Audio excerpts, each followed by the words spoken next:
bans, morality in the forest, why the MTB conflict has deep roots, and why conservation by club rarely works. Published by the Radical Life Studios and the MTB-Report. Some sentences land like a match in dry leaves. One of them appears in a press release from the Stuttgart district and regional branch of BUND, dated October 8, 2020, written after an on-site visit to a forest area near Sieben Linden in Stuttgart-Uhlbach. The tone is unambiguous.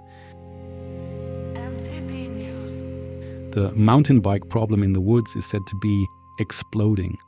Prohibition signs are allegedly ignored, and the damage is framed as substantial. Then comes a small but rhetorically powerful turn. Alongside nature arguments, a safety image is introduced, conflicts with walkers and hikers, including many families with children. That line is a strong entry point for the March report because it closes the loop.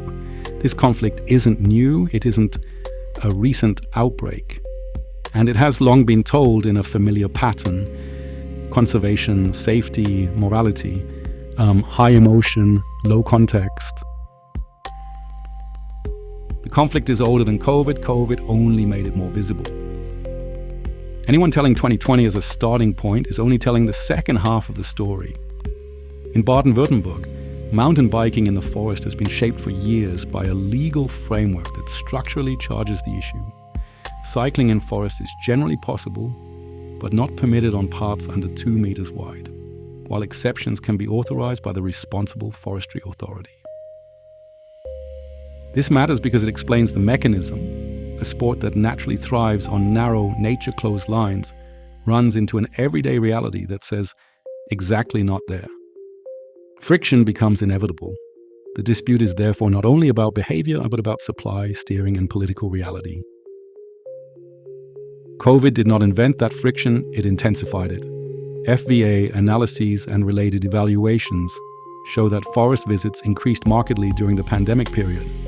That means more people in the woods, more encounters, more potential for irritation, but also a greater social significance of the forest as a space for recovery and mental health. Why families with children is a problem inside an environmental narrative. The families line is not problematic because safety doesn't matter. It's problematic because it shifts the debate from what is happening to nature to who threatens whom. And once that happens, nuance dies quickly. The discussion turns moral, binary, and emotionally expensive to contradict.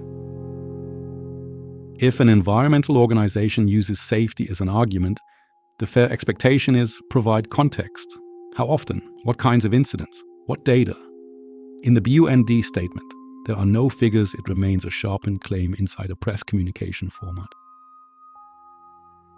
A sober counter look helps. In the FVA study, Forest Recreation with and without bikes, 89.4% of respondents said they did not feel disturbed by other visitor groups on the days surveyed. 7% reported feeling disturbed.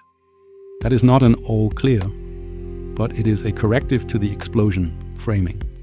Conflicts exist, yet across the broader picture, they are often less dramatic than headlines suggest.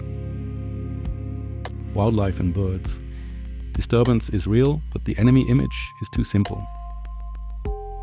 BUND also argues in 2020 with wildlife disturbance, especially during breeding periods. That is not automatically absurd. Recreation can influence animal behavior depending on location, distance, intensity, and sensitive times. The key point is wildlife responds to humans, not to mountain bikers as a species. Anyone trying to protect seriously must be precise. Where are sensitive areas? When are critical periods? What steering measures, what distances, what rules, and what kind of legitimate offers make those rules workable in practice? If that precision is missing, the conversation slides into a reflex: bans, removal, pressure. That can look quiet short term, but long term it often produces defiance, displacement, and new conflicts, exactly what everyone claims to want to avoid. The scientifically proven moment and why it often doesn't lead to solutions. A classic move in German land use disputes is the sentence, "This is scientifically proven." It may be true and still function as a debate stopper when used without transparent reasoning. The BUND statement is assertive. Soil compaction, vegetation damage, disturbance. But in its press format, it does not provide a traceable chain of measurements, methods, and trade-offs. That's unfortunate because research on trail impacts is valuable precisely because it is rarely simplistic. Effects depend heavily on conditions, moisture, soil type, gradient, line design, drainage, intensity. If you want to translate that into practical consequences, you end up with management. Protect sensitive sections, build good alignments, bundle use, communicate rules clearly, not with a narrative that marks one group as the root of all harm. Leinfelden, Echterdingen. An official building block, but still not a coherent system. Leinfelden-Echterdingen is a useful example because it shows how multi-layered legalization can be in practice. The city reports that after an intensive planning phase, 2 routes were built and that the local MTB community created the trails largely by hand across autumn-winter 2024-2025.